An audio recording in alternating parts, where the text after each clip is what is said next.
The essence of life is that things must be done in a proportionate manner, so that if you respond to any situation, you've got to analyze what the appropriate response is, and in that way you get the best dividends. But if you respond in a disproportionate manner, then you don't get the dividends. In fact, what you may get is destruction. That is why you don't respond to a mosquito bite with a hammer, or some would say a sledgehammer. Okay. Yes.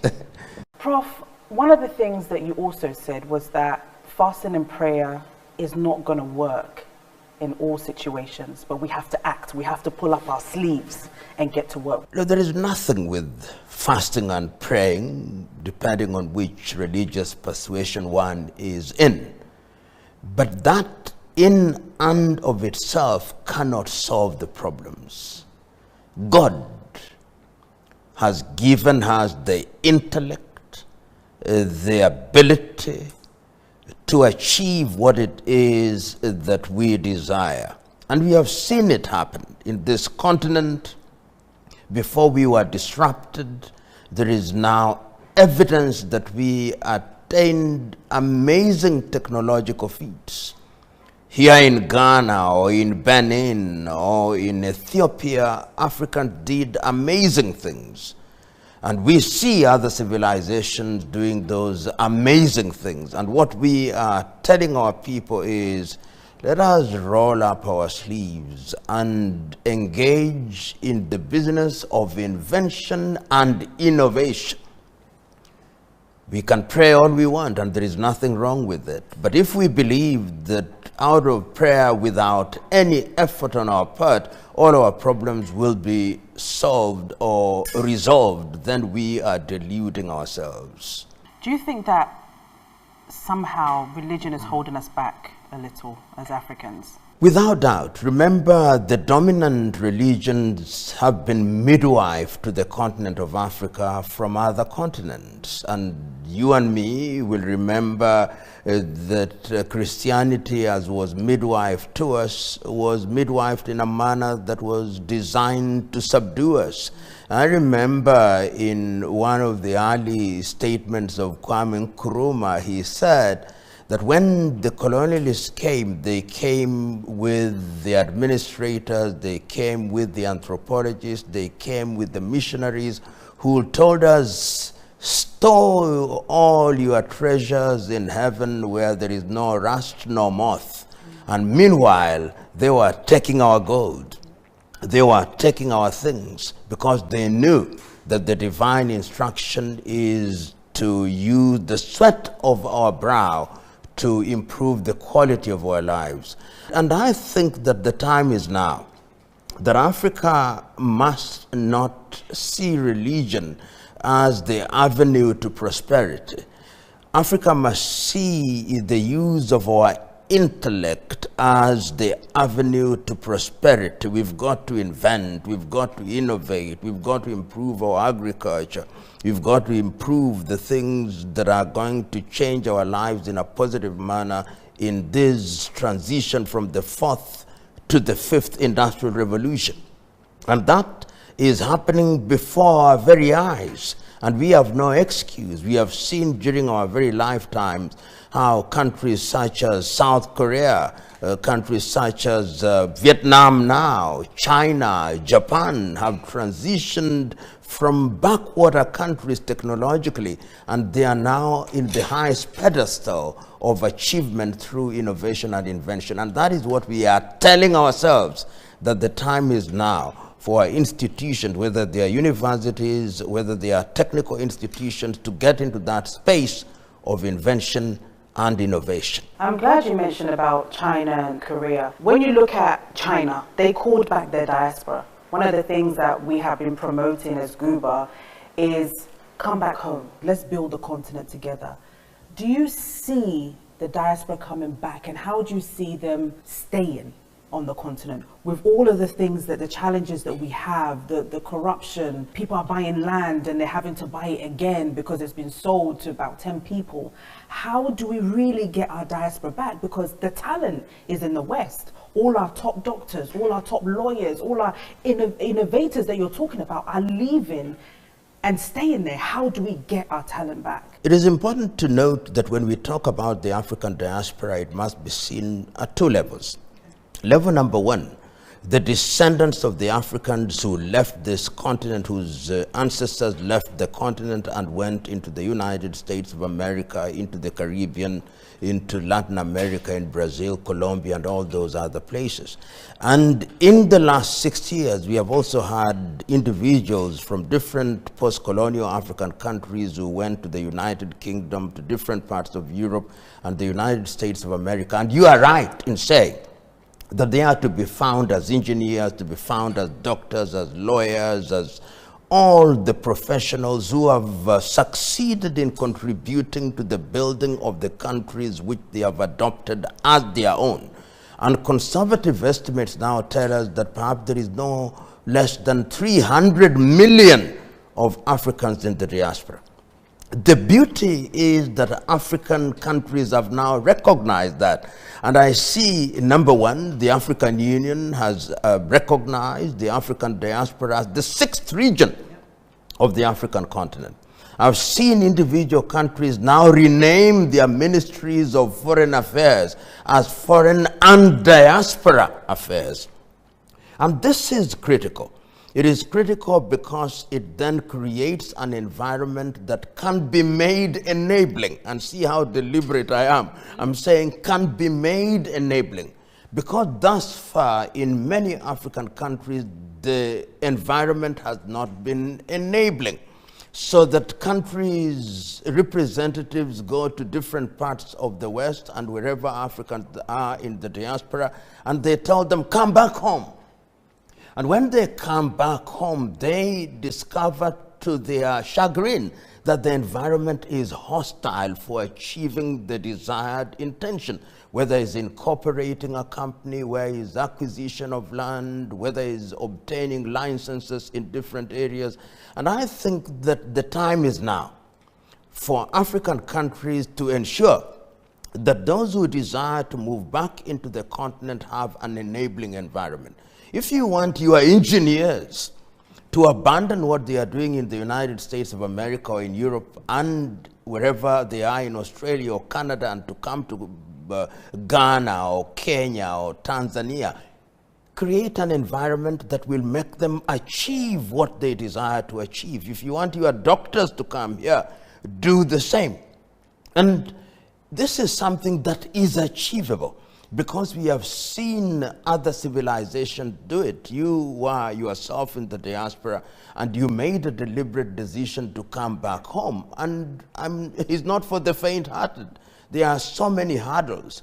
What is it, we must ask, that the Chinese did, that they were able to attract their young men and women to go back home?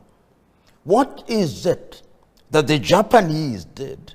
What is it that the Koreans did? And can we do it? And sometimes I tell my friends in the diaspora that when we tell people to come back, it is not always the case that they'll come back and relocate physically. It is possible to be back by dint of action.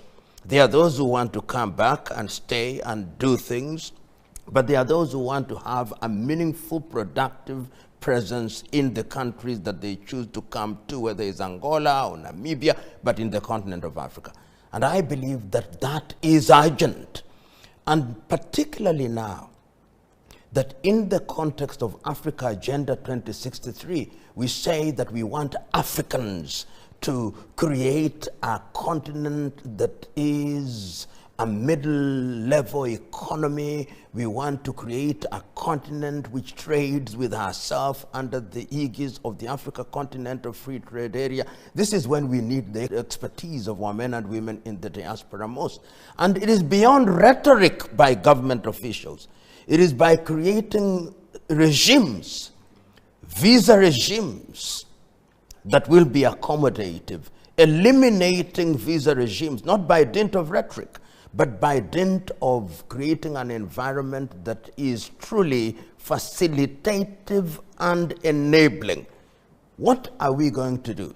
First of all, we've got to look at our policy formulation. What kind of policies do we have in place that is going to give birth to a legal regime that is going to facilitate, and on the ground, have we sensitized our public officials so that when people come, they are received in a manner that will help them to integrate into the system? Because the other thing that one does not want is to create an environment where those in the diaspora come back and they live in a bubble and they attract enmity from the indigents whom they find at home. This is the approach that, in my view, we should work towards. And it has been done before, so we'll not, as the cliche goes, be reinventing the wheel. Prof, when you look at countries like Canada, the US, the UK, I live very close to the Canadian embassy. Every day I see thousands of Ghanaians huddled up trying to get a visa. Canada is saying, I want the best students. They're basically taking the best of our best. How do we stop that? You know, it is easier said than done that you must be patriotic. And this is what your typical African politician does, to say, be patriotic, serve your country. But how can you serve your country when you are qualified as a doctor and the statistics say that you need 100 doctors, but you can't get employment for 5 years? We need engineers, but an engineer is not employed for 6 years. You need agriculturalists, but you are importing goods from Brazil, importing chicken from Brazil. We are not going to stem the flood until we do something in the domestic arena. And it's not only Canada that is doing it. The Europeans now, the Germans are saying we need 500,000 nurses. And they are coming to Africa to take the complete product. The Russians have just announced that they are going to create a visa regime that is going to allow people from different parts of Africa to go to Russia. Perhaps it is the cold that is going to stop people from going to Russia. But it is going to continue as long as the domestic environment does not allow people to thrive. Because Canada is telling our young men and women, come. If you are a doctor, we are going to create an environment that allows you to fulfill yourself professionally, and we are going to pay you a wage that enables you to live in a decent manner. If you are an engineer, we are going to do that with you. If you are an economist, we are going to do that with you. If you are an IT expert, we are going to do that with you. But in our respective domestic arenas, in our 54, 55 odd African countries, the environment is becoming toxic by the day. The opportunities are shrinking by the day. If you look at the things that you need as critical ingredients in industrialization, we are not working to achieve them. Power generation. How are you going to industrialize when the electricity you generate is 5,000 megawatts, while that of South Korea is nearly 100,000 megawatts, while that of places like Canada with a small population is bigger than that of the entire continent of Africa? So you are going to continue to see our young men and women being humiliated at the embassies of European countries and America and Australia and in increasingly Eastern Europe, as long as we don't do something about it. What should we do about it? What we should do about it is that we should bring pressure to bear on African governments and African politicians and bureaucrats to recognize that you cannot grow if you don't have high quality, highly trained labor. Retain your best men and women within the continent, because it is by their retention that you are going to unlock the doors that need to be unlocked. And this is where the diaspora comes in. The diaspora comes in with the expertise, and the diaspora now has the muscle and the wherewithal to compel governments to behave decently. Look at a little country like Israel.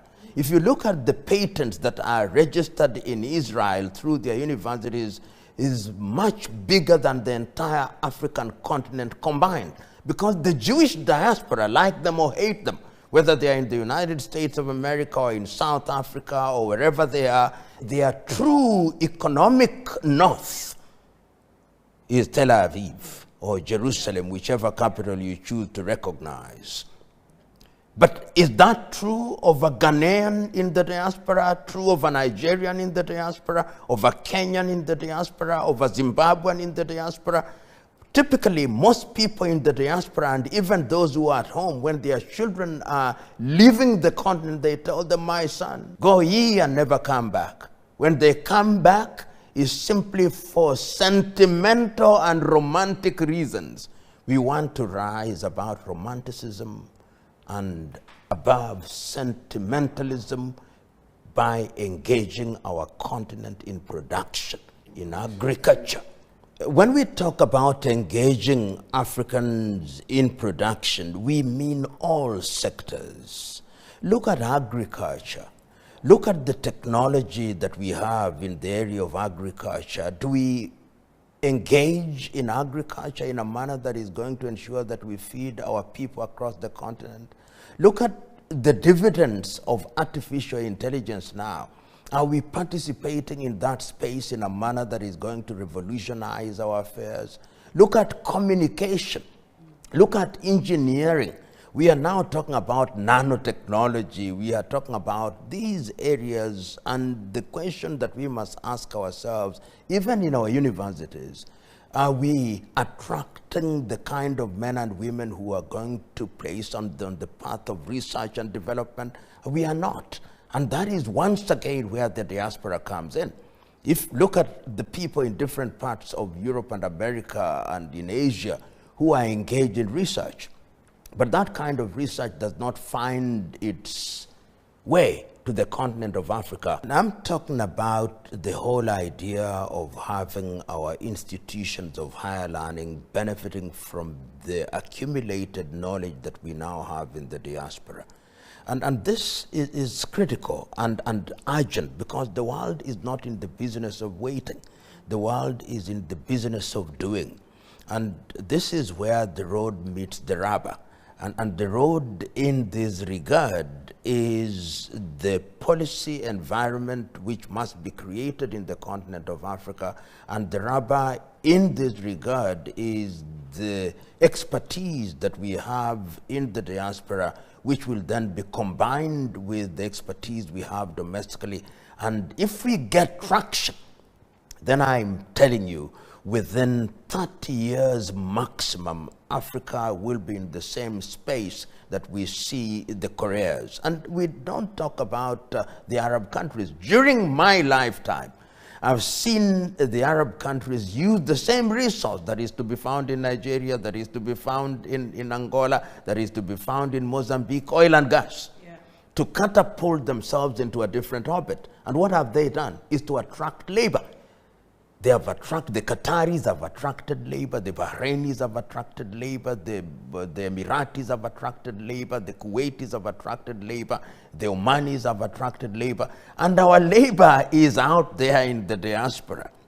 And they are saying, we want to come back home. But is home welcoming? Is home facilitating? Is home prepared to give them the hand that they need in order to realize their potential? Is home a place that they want to be in the long haul? This is the task that you and me, because we have blamed people and other things for too long, but for how long shall we blame other people? The time is now for us to say, well, it has not been good, but we can do it. Absolutely, I believe we can. One of the quotes you also mentioned was, third world is a state of mind. Yes. Can you elaborate on that? If you look at the critical meaning when I say that third world is a state of mind, you remember this creation of first, second, and third world. These were terminologies that have been used by Western Europe particularly to describe the economic development of other countries. Remember, at one time we were third world, then at one time we were underdeveloped, then at one time we were developing, and we accepted that state. And when I say there is a state of mind, it means that it is in the mind that things must change. Look at the Japanese when they got into the motor vehicle industry. Look at the Koreans when they went into mobile telephony. What happened? They simply said, we are going to do things differently. And they told their universities, we want you to engage in research, and we are going to invest in research and development, and we are going to patent. Today, if you look at their presence in those spaces, it's because they changed their mind. But have we changed our minds? If you look at your typical African university, do we have investment in research? Are they enabled by their government? Is there an interaction between universities and private sector in a manner that gives birth to patenting and innovation and invention? There is not. And I'm saying that that change of mind, the change of mind that tells you that you are not a lesser being, that you are capable of achieving what human beings can and have achieved, is what is going to turn everything upside down and make us achieve what we ought to achieve. Look at countries like Singapore. What do they have? Nothing. Look at Malaysia. What do they have that we don't have? Look at Vietnam after the war in 1975. Is now going into a totally different space of industrialization. Nigeria should be in that space. Ghana should be in that space if you had continued on the trajectory that was put forth by Kwame Nkrumah with Energy, Akosombo, and Tema and all. Kenya should be in that space. And many other African countries should be in that space where the Singapores and the Malaysias of this world are, and the South Koreas. We were economic partners in the 1960s, and they made the right decisions. We must make those decisions, and we must implement them, and they must be time-bound. We have entered into enough treaties. We have signed enough accords. We have made enough declaration. Let us now declare that for the next 10 years, we are going to engage with a view to producing, and producing in a measurable way. And this is where the diaspora comes in. That worldview, that nothing is unachievable, is what we need in order to achieve. One of the other things that you've spoken about in the past is the fact that there's young women out there that don't have sanitary pads, but government officials have V8s, they have iPads, they have all of these things. It's misplaced priorities. I spoke metaphorically, but addressing a reality that we live in a continent where the political class enjoy things that are enjoyed by any political class in the most developed of the countries, and yet their citizens cannot even have access to the basics. And my message was, let us cut our coat according to our size. Let us deal with the basics. Let us not be leaders of a people who are deprived and humiliated and cannot afford basic things. And I think it is Tanzania's Julius Nyerere who said it so very effectively and passionately. Development must be understood contextually. The Americans may characterize development as landing on the moon. For our purpose, we'll characterize development as our ability to supply potable water to our villages.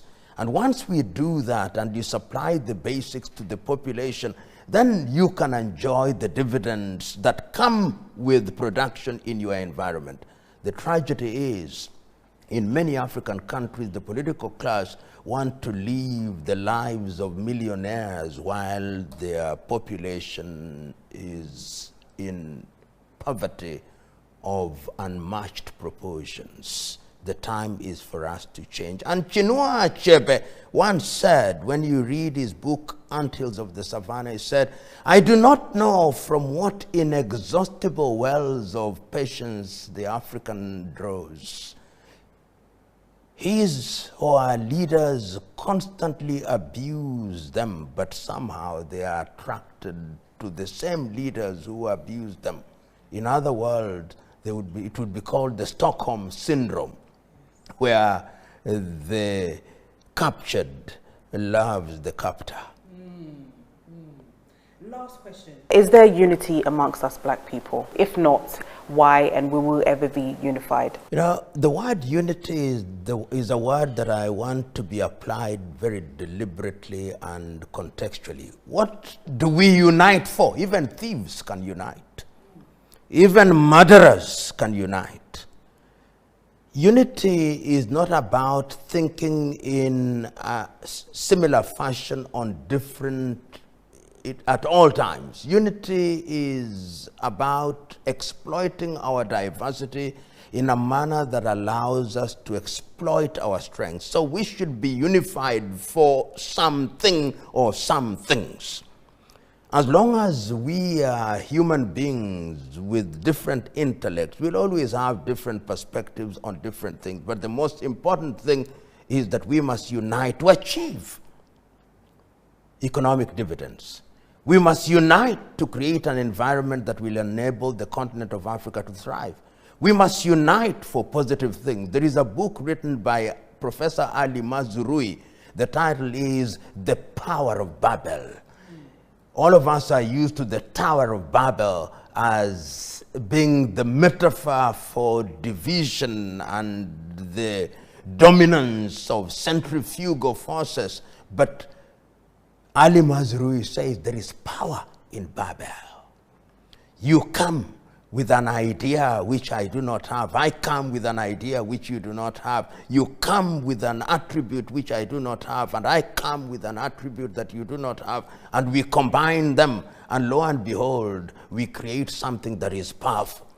How can we use Ghana's cocoa for the benefit of the continent of Africa? How can we use Nigerian oil for the benefit of Africa? How can we use the lithium in the Democratic Republic of Congo for the benefit of Africa? How can we use coltan or uranium from Niger for the benefit of Africa? It is that kind of unity that we should be talking about, pulling in the same direction for the purpose of realizing things that are for the general good. In other words, as one would say it, you need different players playing different instruments to create an orchestra. Love that. And I think that's ended it so well. And one of the things that you have mentioned throughout this interview is the time is now. The Chinese leader Mao Zedong once said, to do all the things that we desire to do, we need 10,000 years. We don't have 10,000 years. Act now and play your part.